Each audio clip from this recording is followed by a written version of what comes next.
네, 뜨거운 박수 부탁드립니다. 감사합니다.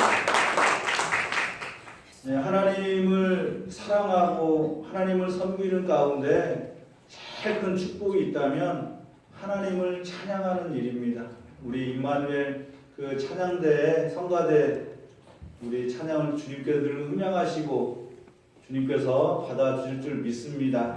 우리 또한 임마누엘 성가대에 빈자리가 좀 있는데요. 우리 성도님들도 함께 나와서 성가대에 서서 물론 그 자리에서 찬양하는 것도 좋지만 함께 주님을 찬양할 수 있는 성가대 우리 임원들이 더 많아져서 하나님께 영광을 돌렸으면 좋겠습니다.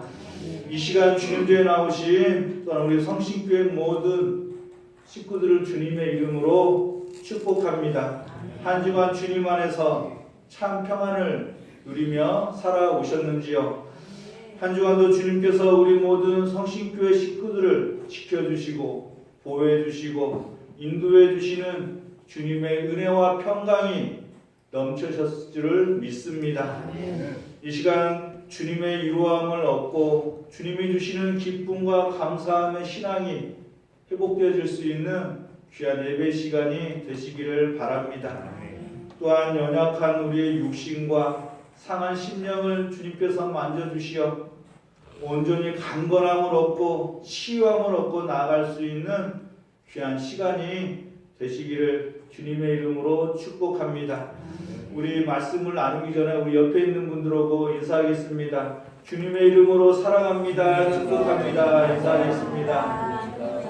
네, 우리 눈을 보시면서 좀 멀리 있지만 눈빛으로라도 서로 인사하면서 주님의 말씀을 서로 나눌 수 있는 귀한 시간이 되었으면 좋겠습니다. 네.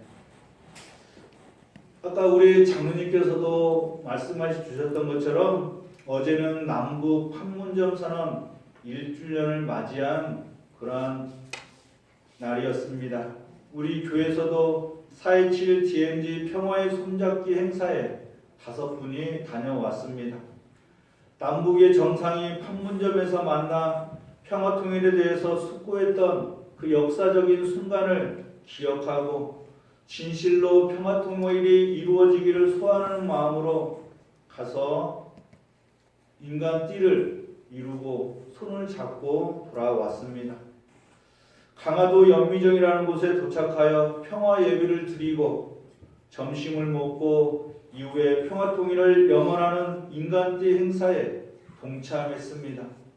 날씨도 참 좋았고 앞으로 남북의 화해와 교류를 통하여 고착화되어 있었던 남북이 더욱더 활발하게 이루어지고 한 형제 자매 간에 함께 공존하고 상생할 수 있는 평화통일을 기원하고 돌아왔습니다.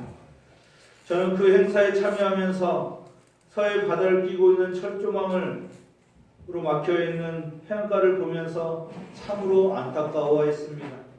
안타까움을 삼킬 수밖에 없었습니다. 그리고 저 너머 이북 땅을 바라보면서 서로 오고 갈 수 있는 시대가 빨리 앞당겨지기를 소원해 보았습니다. 한민족인 우리 땅에 철조망으로 이루어진 해안가와 저 너머에 있는 이북 땅은 남이 아니고 우리 형제자매 간의 벽을 만들었고 서로 고립되어 살아가는 그 현실이 너무나 안타까워 보였기 때문입니다. 그렇게 크지도 않은 한반도에서 한민족인 우리 남북한의 평화통일을 하루속히 이루어져 자랑스러운 대한민국의 위상을 떨치는 날이 하루속히 올 수 있도록 기도하는 우리 모두가 되어야 한다고 생각해 보았습니다. 우리 성신교회가 한반도의 평화통일을 위하여 기도할 수 있는 교회가 되기를 소원합니다. 평화통일을 위하여 민족의 유상을 높이는 것도 또한 중요하겠지만 더 나아가 그 이북 땅에도 하나님의 나라가 확장되어지는 역사가 나타날 수 있도록 기도하는 우리 성신교회 모든 성도님들이 되시기를 간절히 소원합니다. 아멘.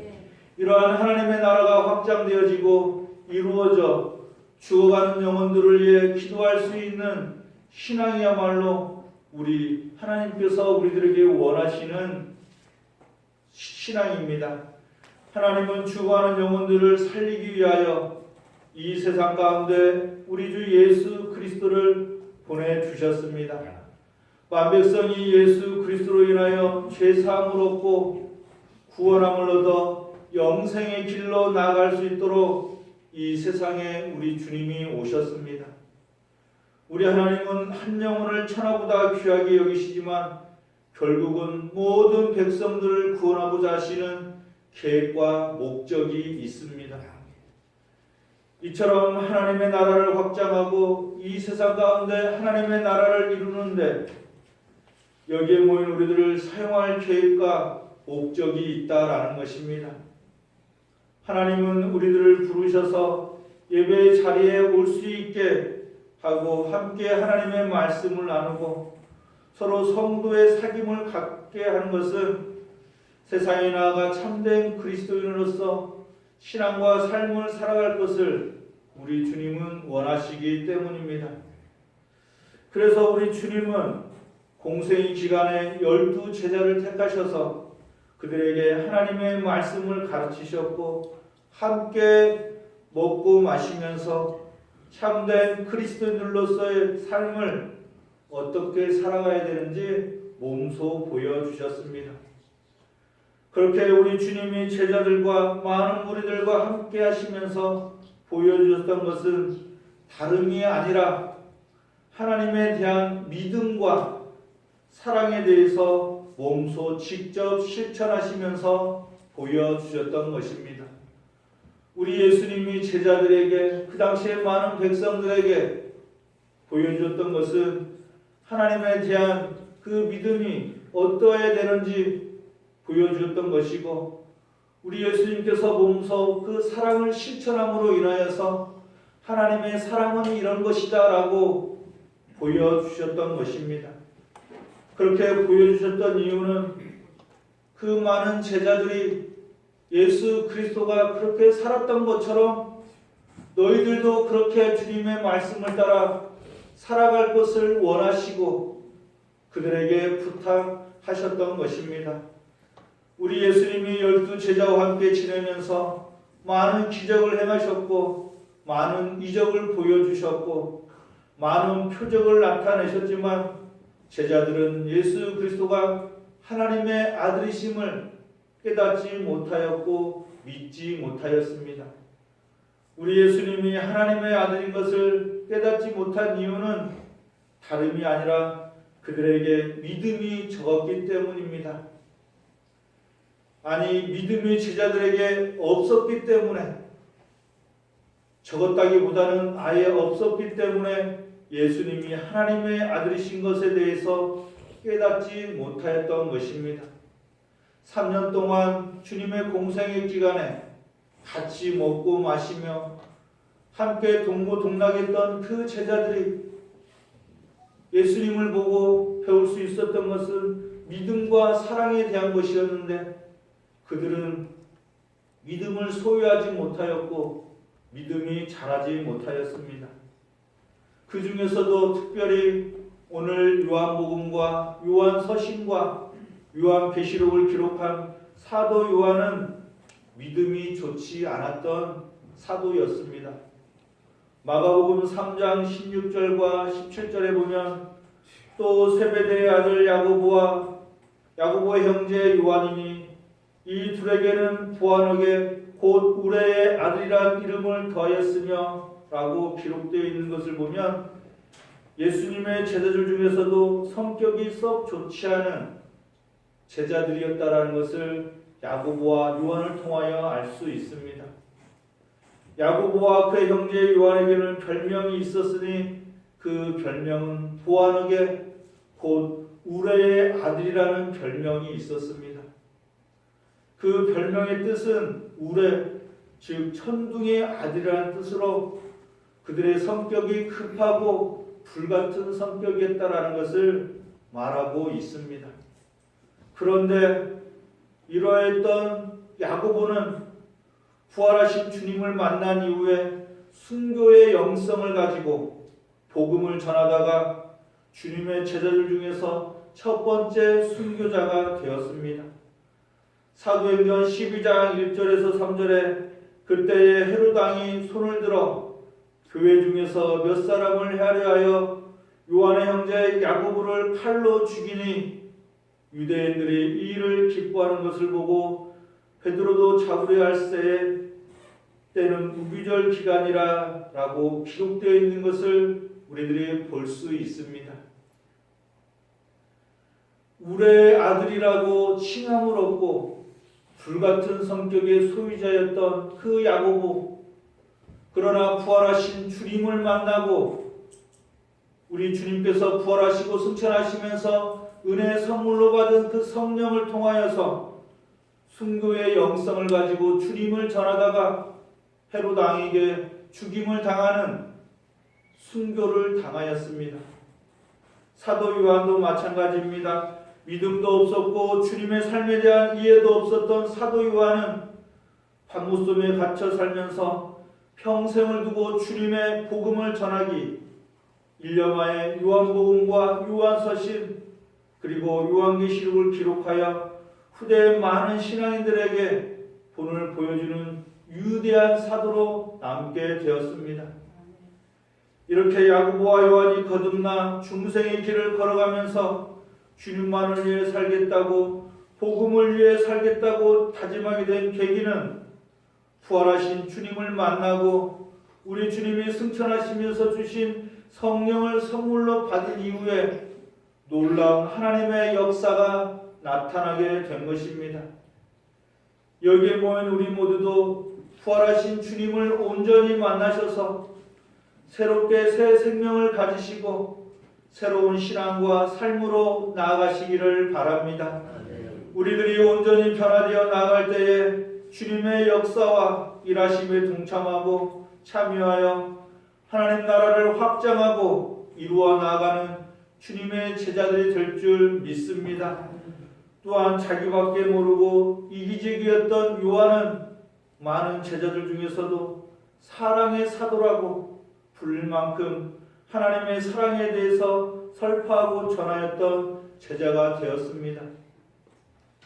요한의 어머니가 세상적으로 주님을 바라보면서 자신의 두 아들을 한 명은 하늘 보좌 우편에 한 명은 좌편에 앉게 해달라고 말한 것을 본다면 자신의 이기심이 얼마나 충만했는지 우리가 알 수 있습니다. 그런데 그러했던 요한이 변하여 사랑의 사도가 되었습니다. 얼마나 기적 같은 일입니까? 자기밖에 모르고 믿음도 없고 이기적이었던 그 사도 요한, 그런데 부활하신 주님을 만나고 성령이 임재한 이후에 온전히 주님만을 위해 살게 되었고 복음을 위해 살게 되었고 주님의 사랑을 전하며 살아가게 되는 사랑의 사도가 된 것입니다. 하나님의 사랑을 깊이 깨닫고 오로지 하나님의 사랑을 세상에 전하는 사도가 되었다라는 것입니다. 요즘은 교회 다니는 사람들에게 사랑이 없다고 말하는 사람들이 많습니다. 교회에 사랑이 없다, 그리스도인들에게 사랑이 없다라고 세상에서 많이 말을 합니다. 교회 다니는 사람들이 더한다, 이기적이다, 개인주의적이며 자신밖에 모르고 자신들의 교회밖에 모른다 라고 말을 합니다. 또한 교회에 더 이상 희망과 소망이 없다라고 말하는 사람들도 많습니다. 이렇게 말하는 이유는 세상에 많은 사람들은 교회에 기대감을 가지고 있기 때문입니다. 하나님을 믿고 사랑하고 섬기는 그리스도인들에게 세상 사람들은 기대를 가지고 있는 것입니다. 저 사람들은 하나님을 믿는 사람들이고 하나님을 사랑하는 사람들이고 하나님의 사랑을 받은 사람들이기 때문에 분명히 다를 거야. 세상 사람들은 분명히 다르고 세상 사람들과 구별되는 거룩한 사람들일 거라고 기대하고 있다라는 것입니다. 교회에 손가락질을 하고 예수쟁이라고 손가락질을 하는 이유는 우리에게 기대가 있기 때문에 우리들을 통하여서 그리스도의 향기가 바라지기를 나타나기를 원하고 있기 때문에 우리들에게 손가락질을 하고 교회를 비판하고 교회를 욕하고 있는 것입니다. 이러한 것은 오히려 나쁜 것이 아닙니다. 우리에게 기대가 있다. 세상이 아무리 피폐해지고 정욕 가운데 정말 세상의 욕심으로 탐욕으로 찌들어 있는 그 세상 가운데 교회만은 구별되어서 다를 거야. 예수 그리스도의 대속의 십자가의 보혈이 흐르는 그 교회는 분명히 세상과 타협하지 않고 분명히 다를 거라는 기대감을 가지고 있기에 많은 사람들은 기대를 가지고 나아가고 있다라는 것입니다. 그런데 그 교회를 다니는 사람들 중에도 요즘엔 가난한 교인들이라는 사람들이 많다라고 합니다. 여러분들도 들어보셨을 줄 압니다. 가난한 교인들은 성경에 나오는 지명인 가나안을 거꾸로 하면 안 나가, 교회를 안 나간다라는 뜻을 가진 문자입니다. 하나님을 믿되, 하나님을 섬기되, 하나님을 찬양하되 교회를 안 나가고 주일에도 세상에 속하여 세상의 문화와 사회 참여와 세상에 살아가는 전문적인 지식을 취하기 위하여 살아가는 가난한 교인들이 많아지고 있다라는 것입니다. 여러분들은 어떻게 생각하십니까? 여러분들도 가난한 교인이라면 참된 행복한 신앙생활을 하실 수 있으실 것 같습니까? 결코 그렇게 나아갈 수가 없습니다. 우리 그리스도인들은 세속사회에 관심을 갖고 자기 성취를 통해서 행복하게 하는 것이, 행복하게 나아가는 것이 아니라 우리들은 주님전에 나와서 함께 모여서 찬양하고 예배를 드리고 일 가운데서 함께 화해하고 평화를 이루어 나가는 귀한 예배의 자리에 나와서 함께 더불어 어우러질 수 있는 성도 간의 관계가 될 줄 믿습니다. 또한 그렇게 가난한 교인들이 많아진다고 해서 여러분 비관적으로 생각하지 마시기 바랍니다. 결코 그 사람들을 비판하거나 그 사람들의 신앙이 잘못되었다라고 또한 그들을 욕하지 마시기 바랍니다. 왜냐하면 우리들도 한순간에 그렇게 될 수 있기 때문입니다. 또한 더 중요한 것은 우리 하나님께서는 우리 교회를 통하여서도 일하시기도 하지만 지구 전체와 우주 전체 그리고 인류 역사 전체를 통해서 일하시기 때문에 또한 우리 주님은 여기에 모인 우리 남은 자들을 통하여서 주님이 불러주신 우리 소명자들을 통하여서 주님의 역사를 이루시고 이끌어 주실 줄 믿기 때문에 비관하거나 비판하거나 그들을 욕하지 마시기 바랍니다. 우리 믿음을 더욱더 굳건하게 하시고 남은 자들이 순교의 영성을 가지고 믿음과 사랑을 가지고 더욱더 세상의 복음을 전할 수 있는 우리 성신교회 모든 성도님들이 되시기를 간절히 바랍니다. 그래서 우리들은 오늘 본문 23절에서 사도 요한이 말한 그의 계명은 이것이니 곧 그 아들 예수 그리스도의 이름을 믿고 그가 우리에게 주신 계명대로 서로 사랑할 것이니라 라고 하는 이 말씀을 지켜 살아갈 수 있는 귀한 성도님들이 되어될 줄 믿습니다. 하나님의 일을 감당하기 위해 끝까지 포기하지 않고 주님의 복음을 전하면서 주님의 제자로 살아가기 위해서는 믿음과 사랑이 있어야 합니다. 어제 우리들이 손에 손을 부여잡고 그 평화의 손익기를 인간지를 이루을 때에 손을 맞잡았던 것처럼 우리의 신앙 가운데는 믿음과 사랑이라는 그 손이 합하여져서 나아갈 때에 우리의 신앙이 온전해질 수가 있는 것입니다. 부활하신 우리 주님을 온전히 우리들이 인정하고 믿을 때에 우리의 믿음이 자랄 수 있으며 우리 가운데 생명이신 예수 그리스도가 살아 역사하시고 우리를 주장하실 수 있기 때문입니다. 우리들이 살아계신 그 하나님을 온전히 우리 마음 가운데 모시고 우리 예수 그리스도가 우리들의 구원자요 구세주로 고백할 수 있는 그 믿음이 있을 때에 우리가 세상에 온전한 복음을 전할 수 있으며 우리의 생명이 보존되어질 수 있는 역사가 나타나게 되는 것입니다. 생명 같은 존재이신 우리 예수 그리스도를 온전히 믿고 나아갈 수 있는 우리들의 믿음이 되시기를 간절히 축복합니다.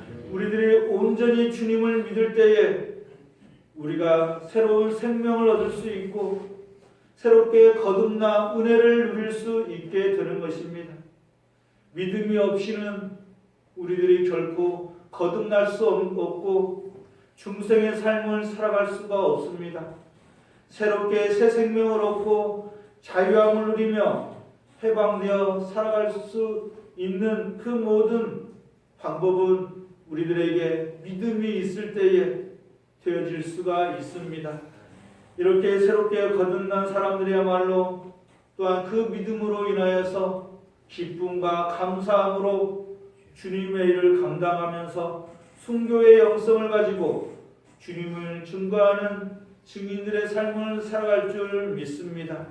또한 마지막으로 우리들은 하나님께서 사랑을 받은 사람들로서 하나님께 사랑을 받은 사람들로서 말과 혀로만 사랑하지 말고 행함과 진실함으로 서로 사랑해야 합니다. 오늘 본문 16절에 그가 우리를 위하여 목숨을 버리셨으니 우리가 이로써 사랑을 알고 우리도 형제들을 위하여 목숨을 버리는 것이 마땅하니라 라고 말씀하고 있습니다. 우리 예수 그리스도가 우리를 위해 목숨을 버리셨다는 것은 기독교 신앙의 가장 중요한 핵심 요소입니다. 그런데 요즘 교회를 다니고 그리스도인이라고 말하는 사람들도 그 주님의 대속의 은혜에 대하여 별로 감흥이 없고 실감이 없고 관심이 없다고 합니다. 주님의 그 엄청난 사랑과 은혜와 능력을 경험하지 못하고 그저 평범하게 문자적으로만 생각하고 나가고 있다라고 합니다. 여러분, 우리 마음 가운데 우리 주님께서 우리들에게 엄청난 은혜와 사랑을 베풀어 주신 그 십자가의 대속의 은혜를 기억하시기 바랍니다. 그 사랑을 기억하고 그 사랑을 받은 사람들로서의 삶을 살아갈 때에 어찌 우리들이 서로 사랑하지 않을 수 있겠습니까? 주님이 우리들에게 목숨을 바쳐 사랑해 주신 그 대속의 은혜를 주위 분들에게 전하시고 그 사랑을 서로 나누며 나아갈 수 있는 우리 성신교회 모든 식구들이 되시기를 간절히 바랍니다. 믿음과 사랑은 결코 떨어질 수가 없습니다. 우리 성신교회 모든 식구들이 믿음과 사랑이 하나의 띠를 이루어 십자가의 띠를 이루어서 우리가 또한 서로 신뢰하고 믿으며 사랑하면서 그 안에서 하나님 나라를 이루어 나아가고 우리 성신교회를 통하여서 세상에 복음을 전파할 수 있는 귀한 성신교회가 되시기를 간절히 바랍니다. 또한 남북이 하나 되어 평화통일을 이룰 수 있는 것도 서로의 신뢰와 믿음이 있어야 합니다. 또한 형제 자매 간에 서로 사랑하는 마음이 자리하고 있어야 6.25와 같은 전쟁이 다시는 한반도에 일어나지 않을 것입니다. 우리 성신교회 식구들의 관계 속에서도 하나님에 대한 믿음과 사랑이 열매를 맺어 정말 풍성한 은혜가 넘치며 주님의 축복을 받고 자유함을 누리며 나아갈 수 있는, 그리고 또한 세상의 빛과 소금의 역할을 감당할 수 있는 귀한 성신교회가 되시기를 간절히 축복합니다. 기도하겠습니다. 하나님 아버지 감사합니다. 우리들에게 믿음을 주셔서 감사합니다. 우리들에게 서로 사랑할 수 있는 마음을 허락해 주셔서 감사합니다. 하나님 아버지, 우리 예수 그리스도의 대속과 부활하심을 마음으로 믿어 그 사랑에 감복하여 나아갈 수 있는 신앙을 허락하여 주옵소서. 우리 성신교회가 하나님을 온전히 믿으며 서로 사랑하며 우리의 생명 되시는 주님을 세상에 전하고 선포하며 섬기며 나아갈 수 있도록 인도하여 주옵소서. 감사드리며 예수 그리스도 이름으로 기도하옵나이다. 아멘. 우리 찬송가 549장